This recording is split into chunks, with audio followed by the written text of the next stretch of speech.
Welcome to another episode, everyone. Hoodsta Woody, a 14-year-old boy from neighborhood Crip, was shot and killed in Compton, California. Who shot and killed Hoodsta Woody? Why is a 14-year-old kid out gang banging anyway? Losing his life? Let's get into it. Today we're going to be discussing the life of a 14-year-old neighborhood Crip named Hoodsta Woody Loke. Now, DeQuinte Hunt was born in 1993 in South Central Los Angeles. Now, he would be raised by his mother in a section controlled by the neighborhood Crips. Now, the block he lived on was the home of the 111 neighborhoods. Now, although this set is a smaller hood, they are known to be extremely active and known to go to war with anybody.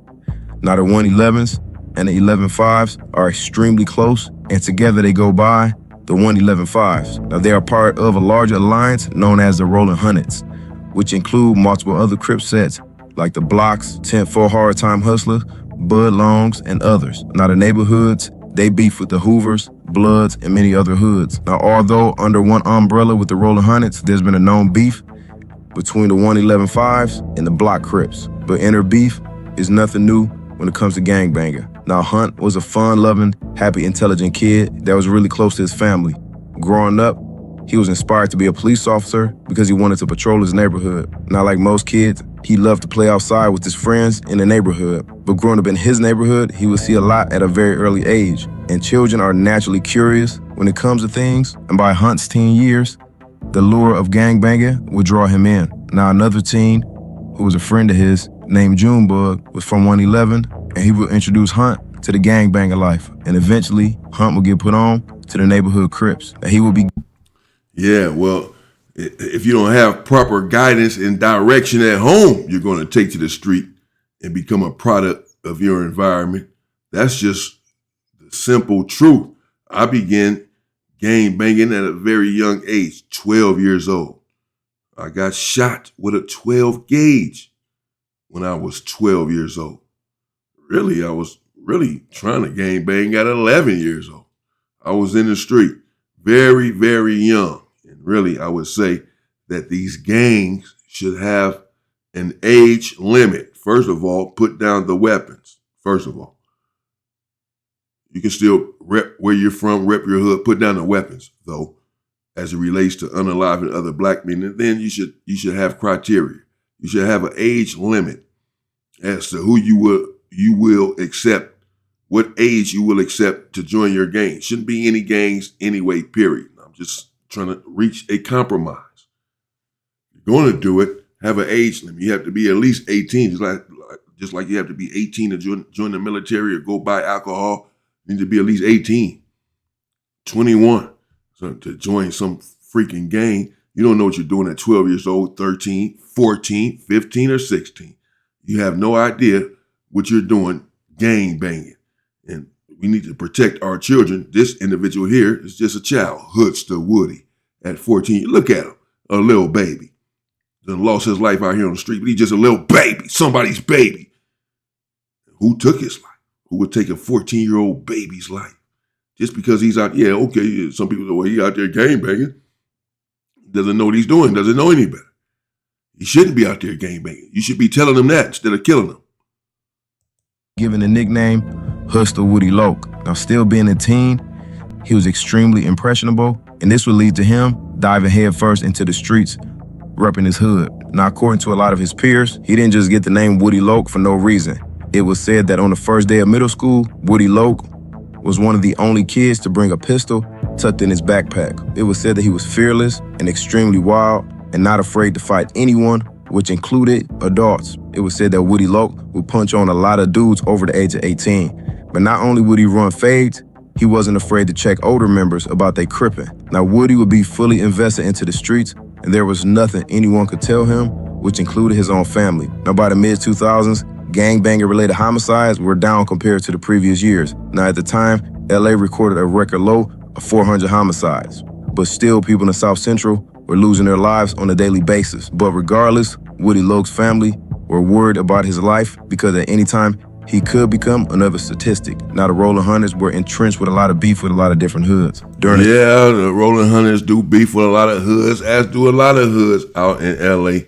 They have beef, so-called beef, with a lot of different hoods. And yes, in the early 2000s, the death toll has slowed down some in Los Angeles. The gang banging began to become watered down. Really, around that time, it wasn't the same as the 90s and the 80s and all that, which is okay, actually, because it slowed down some of the death. And even now, the death rate is declining because the gang banging and the gang politics are not as intense. People don't want any parts of this nonsense. Some people are still getting caught up foolishly in situations that they should not be caught up in as it relates to gang banging and gang politics. Once you reach a certain age, you should be done with it. 2000s, the neighborhoods would lose a lot of homies like J-Rock, J-Bone Deuce, Baby Brains, and Black Ant. A lot of reputable members were gone too soon, but sadly for 14-year-old Woody Loke, death would come knocking for him next. On October 11, 2007, a party was being thrown in Compton by the Southside Compton Crips. Now, the 111-5 neighborhoods would be in attendance at this party, which included Woody Loke and a lot of his homies. There were a lot of people in attendance at this party, nearly 200 people, which included a lot of allied Crip sets. Now, the party would go off without a hitch, but as the night dwindled down, everyone would start to head outside. Woody Loke and his homies from neighborhoods would also be outside talking. But like any party, there's always guaranteed to be some drama. Now, while everybody is standing around talking, an argument would break out amongst a few gang members. Now, which particular hoods it was, it's unclear. But a fight would break out, and moments later, shots would start ringing out. As the crowd took off and dispersed, shots continued, and 3 people will be critically wounded. Yeah. Never fails. Never fails. Can't do it. Can't go to these kind of parties, particularly hood parties. That's what it was, a party in Compton with a bunch of different Crip sets there, equaling 200 people. No way. Something's bound to happen with all of these different hoods there, 4 or 5 different hoods, 6 different hoods there. They way from neighborhood. From the Hunters, he way in Compton. Not saying you can't go over there, not saying you can't, they're not enemies. They're all Crips. You should be able to go over there and do whatever, but obviously not. Everything was going fine, the party was going fine, and then towards the end of the party, everybody's leaving. Here we go. Arguments, this and that, back and forth. Everyone is going to be feeling tough. Everyone's there with their homies. Everyone is deep out there. Things are going to escalate. No cooler heads are going to prevail. Everyone has weapons. Shootout ensues. It happens nearly every time. Particularly when you're talking about individuals who've been taught that masculinity is being tough and being aggressive and not backing down, then it's bound to just escalate. When it's a street full of individuals like this who've been trained and taught and indoctrinated with being strong and equating manhood with aggressiveness and not backing down and harming another black man. Well, yeah, you're asking for trouble. But Woody at 14 years old, he doesn't really know this. 14-year-old Woody Loke will be one of the 3 found laying on the ground. Now, the neighbors will call 911, and by the time police arrived, there was not one witness or anybody else in sight except Woody Loke and the 2 other victims, all suffering from gunshot wounds. Now, the police will find Woody Loke laying in the grass. Now, while waiting for EMTs arrive, they would discover a gun in Woody Loke's pocket. Once EMTs arrived, they would transport all 3 victims to the hospital shortly after. The first victim, 26-year-old Andre Turner, sadly would die from his injuries. The second victim would remain in critical but stable condition. Now, Woody Loke will be rushed into emergency surgery, but sadly, 8 hours later, at around 2:30 a.m., Woody Loke would die from his injuries. Now, as of today, this double homicide still remains unsolved. I would like to thank everybody for tapping in, and I'll see y'all next. Wow. That's Boys in the Hood TV, as it says right there. Shout out to Boys in the Hood TV. The homicide or homicides, another individual not just Hoodsta Woody here, lost his life as well during this party. And another individual was shot. Well, yeah, all of that gunfire. And then man, it's sad. Crazy. And no one has been caught for it because, again, understand that, first of all, 43% of the murders in the country go unsolved. About 43%, roughly half. That's as it relates to anyone, just generally speaking, any homicide. You have a 50% chance of getting away with it, basically, when you knock anyone off in the country. When it comes to black people, that number increases as to the homicide being unsolved. It's rarely solved. A black man's murder is rarely solved in this country. So you're going to have a chance to get away with it. We're the most vulnerable.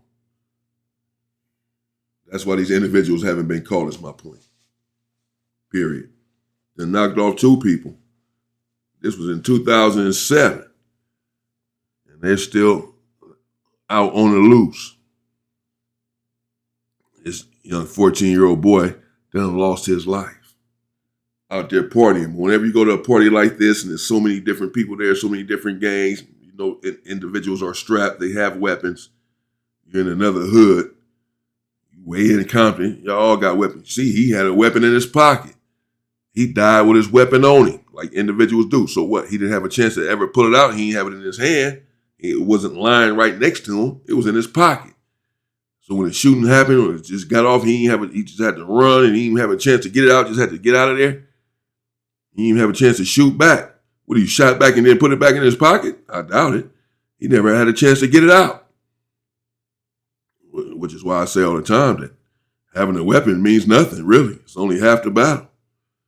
Because if the other individual has one too, it's even Steven.